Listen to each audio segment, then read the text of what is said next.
All right, so you guys can see I got these for $6.25 in December. So I'm needing to use them up. I do not do anything special to my meat. I get lots of flack for this, but guys, it turns out just fine. Okay, so then what I'm gonna do is get this open. If it's not totally defrosted, then I will run hot water over. Yeah, you can see it's not even close. Oh my goodness gracious. Oh dear.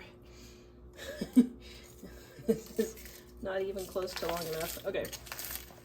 So usually I let this sit out and defrost a little bit longer, but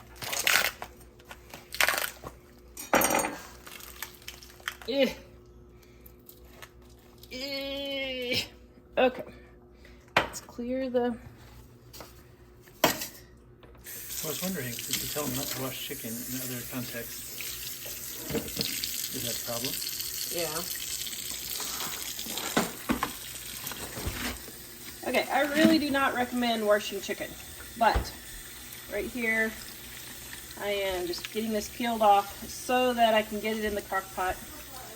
I'm going to bleach my sink afterwards, and no, do not use vinegar, guys. Vinegar does not get your sink properly sanitized, despite what the internet people say. Okay, there we go. Isn't that lovely? Okay, so now I'm gonna break this in two, just like so. Gonna get this in the crock pot. Now I have 8 people. Let's see, I have 8, 9, 10, 11, 12. I have 16 people for dinner tonight.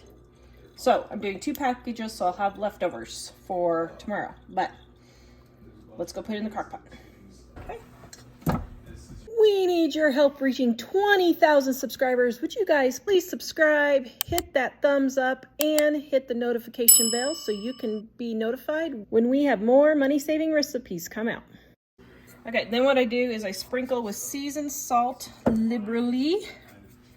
That's all I put in there. Now, if you're doing all barbecue, you could go ahead and put your barbecue sauce in now if you want. I don't, but that's okay. Then turn it on high to get it started, and then I'll turn it down to low. But you can just, if you're going to work, you can just put it on low, put my lid on, and I am ready to go. I'm gonna have shredded chicken in just a little bit. Okay, so I got my chicken all shredded right there. Now I'm just adding barbecue sauce real quick right there. Okay, so normally I don't make this much barbecue beef, but it's all shredded, and I use my handy dandy meat chopper. I'll link that in the description below, but because I'm having a lot of people over, I made it all barbecue chicken this time. But just keep it out and use it for green chili, barbecue beef sandwiches. You can use it for beef and noodles, chicken and noodles, depending on if you're using a roast or a chicken, I guess is what I'm doing, interchanging here. So then I just have the shredded chicken, and I use it for all of the different recipes. I'll list some now.